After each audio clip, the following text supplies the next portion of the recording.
only working with loan signing agents. All right, excellent.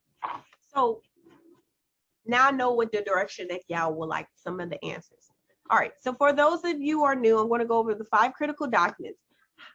If you can give me a chance in the chat, please name some of the critical documents you think they were going to go over.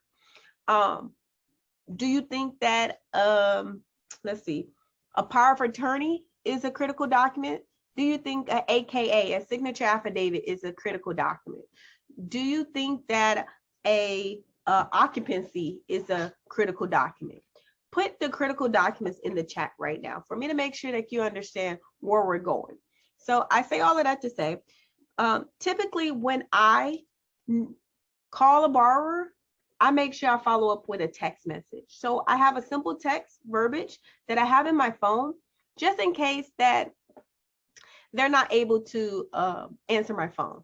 And they usually appreciate that, because 9 times out of 10, they are literally at work, right? Working professionals.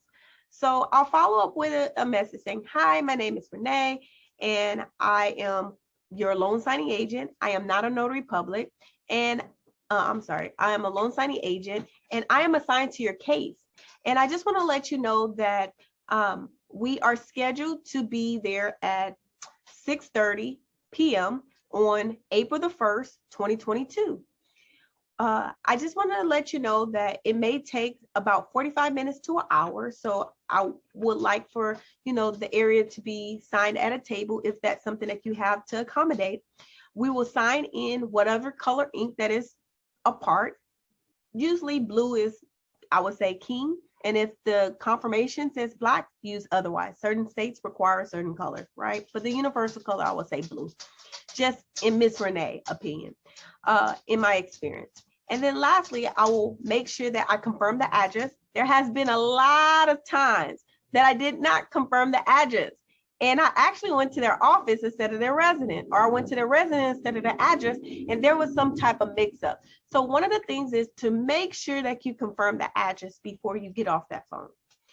Lastly, I let them know that if they have any question or concern, feel free, that I am reachable and I'm textable. They really tend to like that. I see the chat is actually blowing up. So that's great when it comes to critical documents. So we just talked about the script of what to say. Make sure you have your address, make sure it's the correct address. And sometimes if you have the loan documents, I would actually go over what is the vesting amount, right? So I would go over the vesting amount when it comes to them particular, because when it comes to the vesting, you don't want to make sure that the signing is going to be closed because of the fact that you forgot to go over the vesting, right? So I say all of that to say it's very important for you to go over the vesting, okay?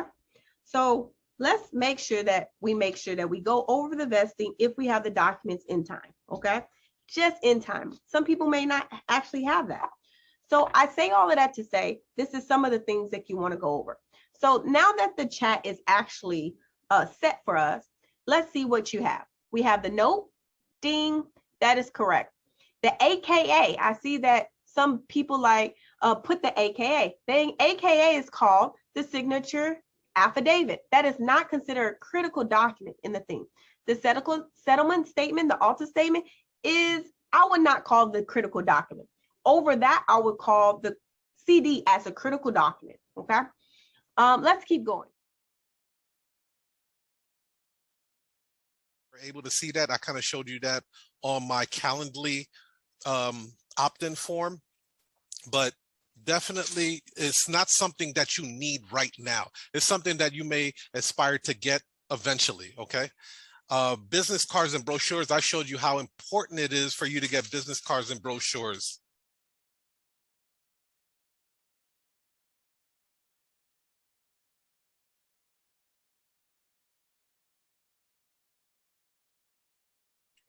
Okay, so with the brochures, I recommend that you do the brochures more than the business cards because it stands out more, right? Okay, and we also went over payment gateways. You have to have some type of payment gateway set up. I have PayPal, I have Square, which could also be like Cash App, because I have a lot of notaries that I can pay through Cash App. I don't have QuickBooks, but I know a lot of notaries that do use QuickBooks. And then I have Stripe as well. So here's the cool thing about that. Sometimes, let's just say they try to book an appointment with your Calendly. Don't ever let that sale go. Be sure that you get that person back on the phone, and if they tell you, hey, I'm having some problems processing my order to book an appointment, you can say, you know what, no problem. I can take your order over the phone. Believe it or not, customers pay over the phone. I get a lot of customers that pay over the phone. Just discard all of that valuable information that you have, like their credit card number, expiration date, security code. Make sure you discard all of that. It's not lying around for somebody prying eyes to see, right? So I do that once I get the information, and then I'll input it myself through PayPal or, you know, whatever other payment gateway I have. So be sure to keep that in mind. Never let the sale go. You do have other options. If for some reason there's a technical glitch somewhere, take the credit card over the phone, and then you can always.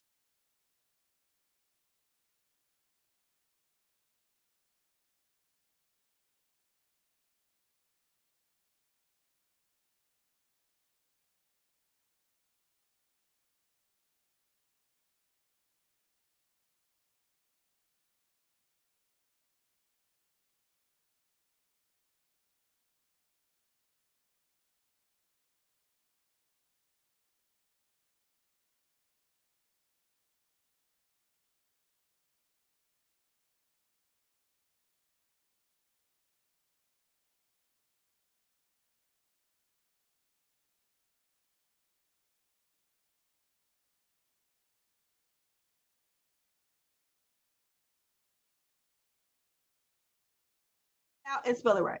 If they say you can't cross it out and spell it right, guess what? A redraw is going to happen.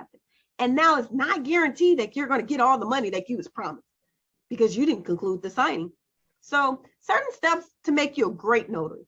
The purpose is to make you a great notary. So I'm coming on here with my coach to tell you some of the things that during my journey, I wish somebody would have told me. That was it. All right. So let's keep going. All right. Now there's a little initial. Pay attention to that initial.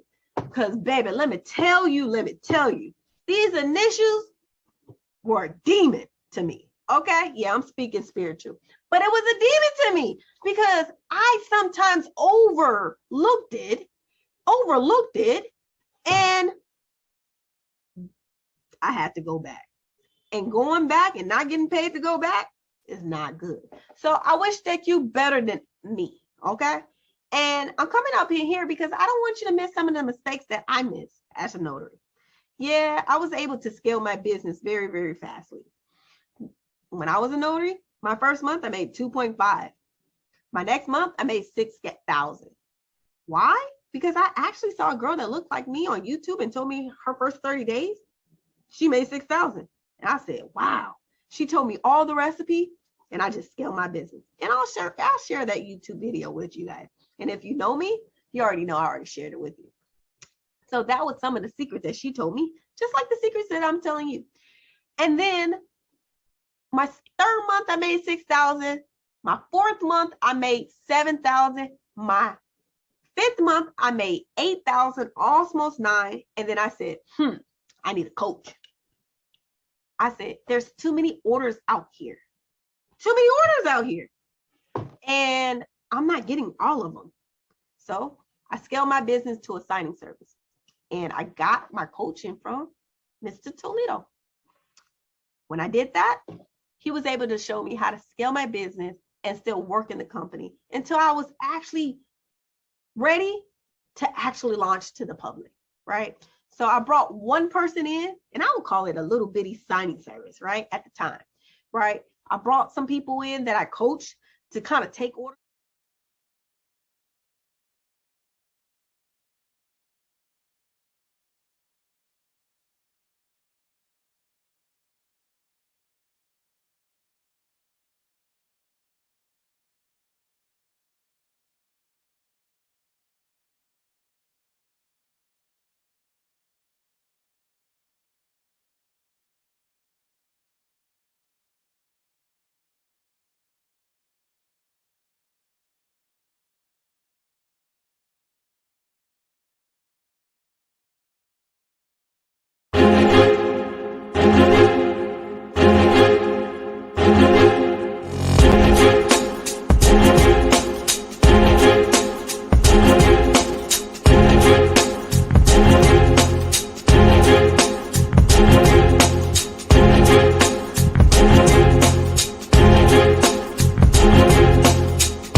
business cards that are pinned up on a board.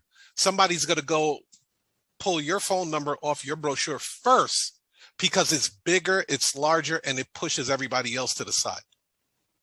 That makes sense?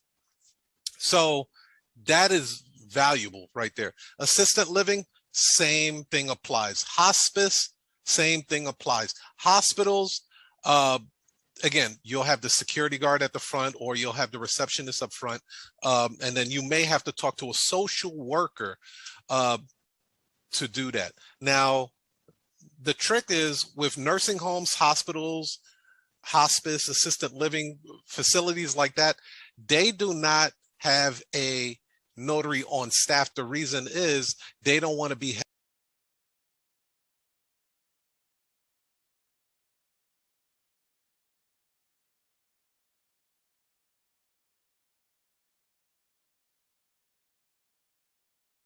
due to medical and financial power of attorney. They're usually getting a transfer of death instrument, which is also called a TODI, or most likely they're going to get a last will and testament or a trust package. If they don't mention that to you, I highly suggest that you suggest it to them. Be like, are you guys getting a last will and trust in place as well? You know, just casually mention it, right? Because it will put you in a position not only to plant the seed for them to take care of their family affairs, but it also positions you to get another assignment through that family. So as you can see, a lot of this stuff with power of attorney is very family oriented. Okay.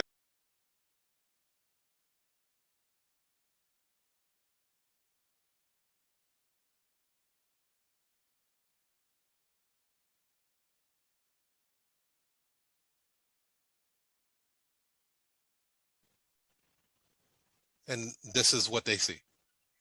Simple, clean, no big deal.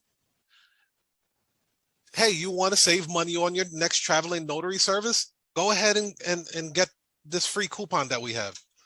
Now, this is just a mock-up. I see the little error. It says the 20% off. We changed it to 10. But you can add images, you can add videos, you can add all kind of different things on there where you can entice the customers to want to give you your information. Remember, social media, the reason why, the first thing that they ask you before you can create an account is your email. That is the very first thing that they ask you before you can create an account, because they know they can remarket to you. They can remarket.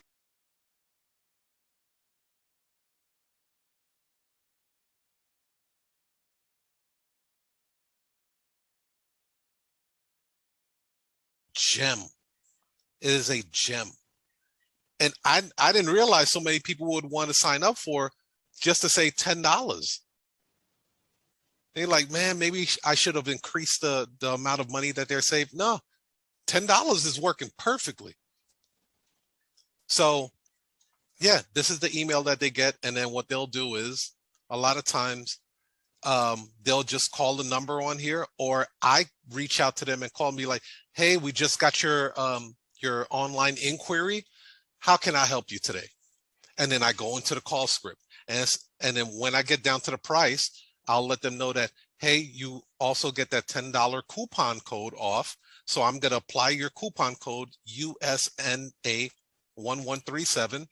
And your price just went from $178 to $168. And then I hush. I don't say a word.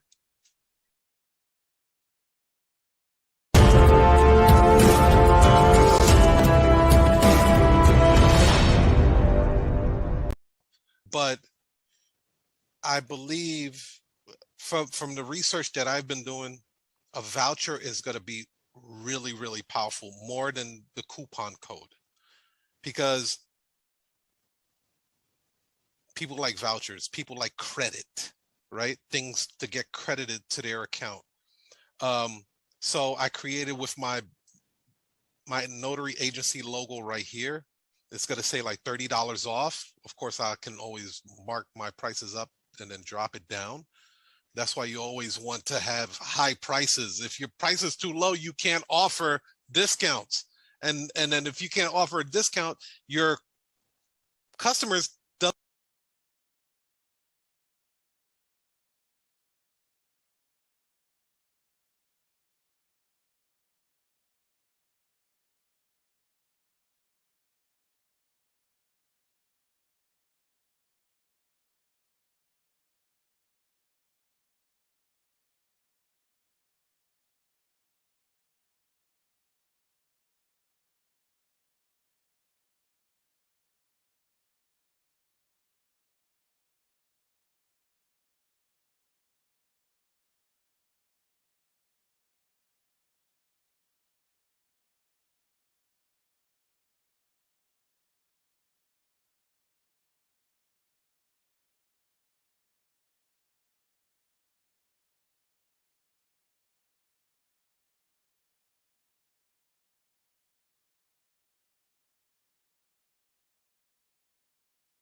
you're going to do better.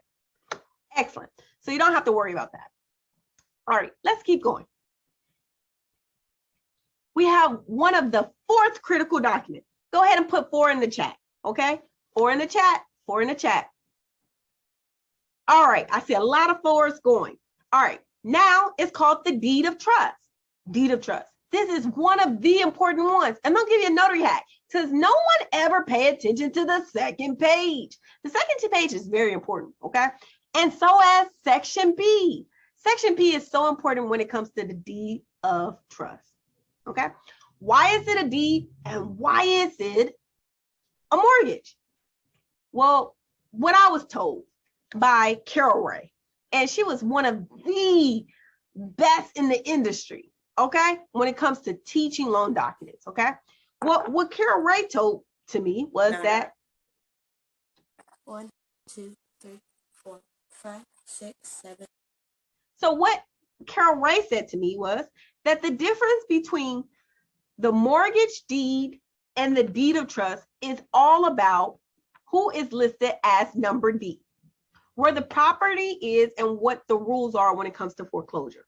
It's not so much that we need to know as a notary, but it's good information to know. In section D, these are the people that needs to be notified if your property is in foreclosure. So why is it a deed or a mortgage?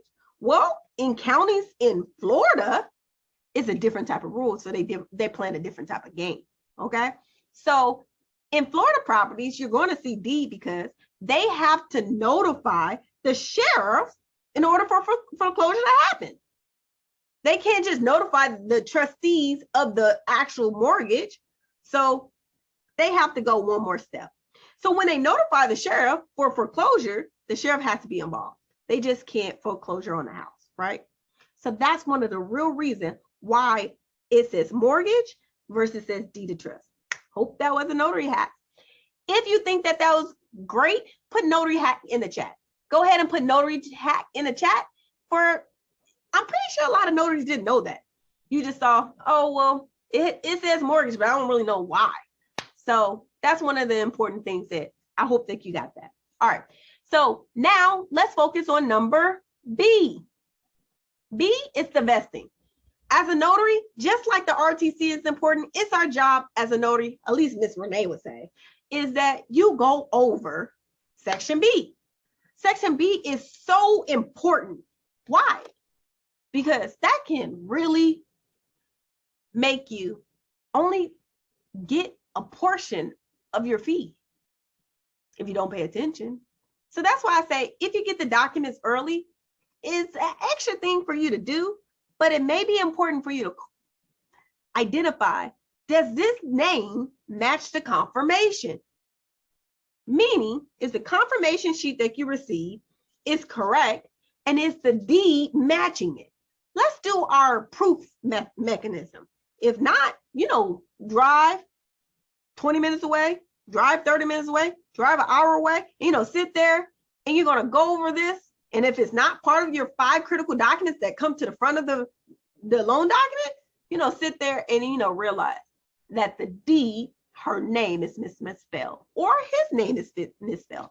And if that's the case, you better pray, pray, pray to make sure that title or the signing service approve for you to cross it out. Not necessarily you, but the borrower. Cross it out and spell it right. If they say you can't cross it out and spell it right, guess what? A redraw is going to happen. And now it's not guaranteed that you're going to get all the money that you was promised because you didn't conclude the signing. So certain steps to make you a great notary. The purpose is to make you a great notary. So I'm coming on here with my coach to tell you some of the things that during my journey, I wish somebody would have told me. That was it. All right. So let's keep going.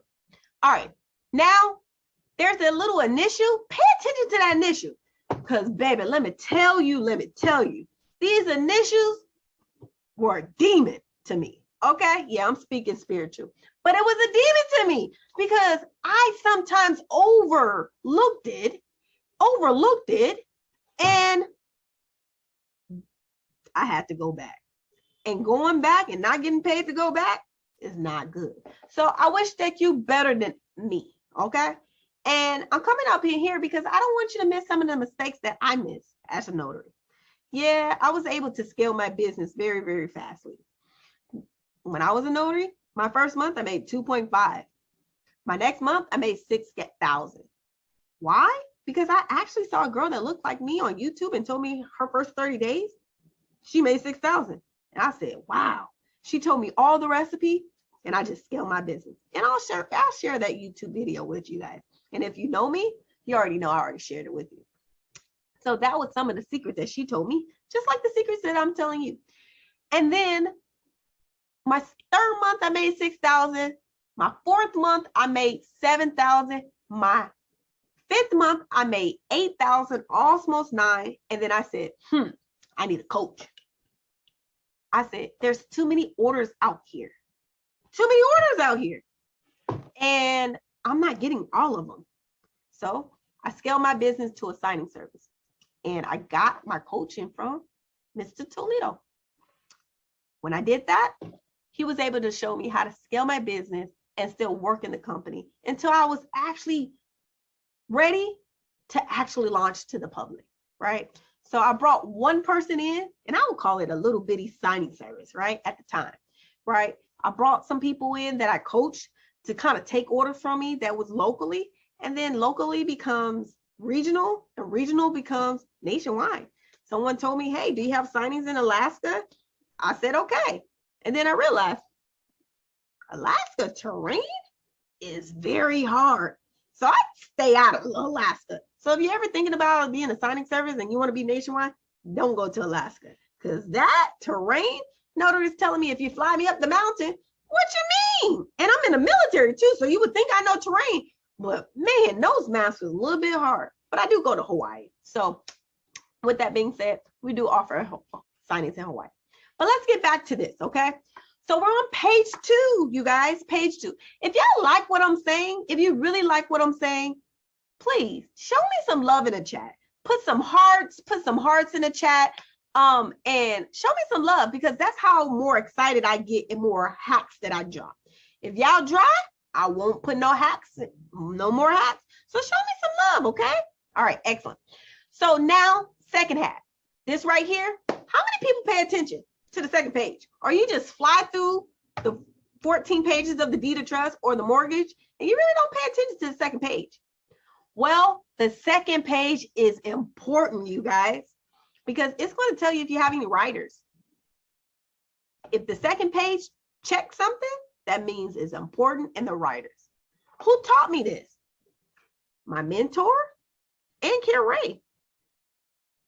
So I'm telling you, Tara Ray was the GOAT, okay, to loan signing.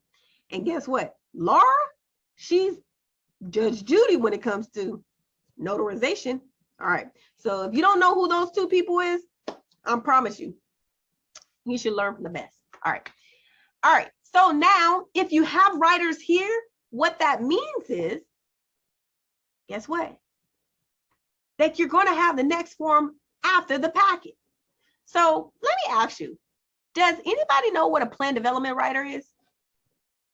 What is the purpose of a plan development writer? that means that they have HOAs, right? So you want to make sure when you come across a plan development writer that the name of the HOA community is correct.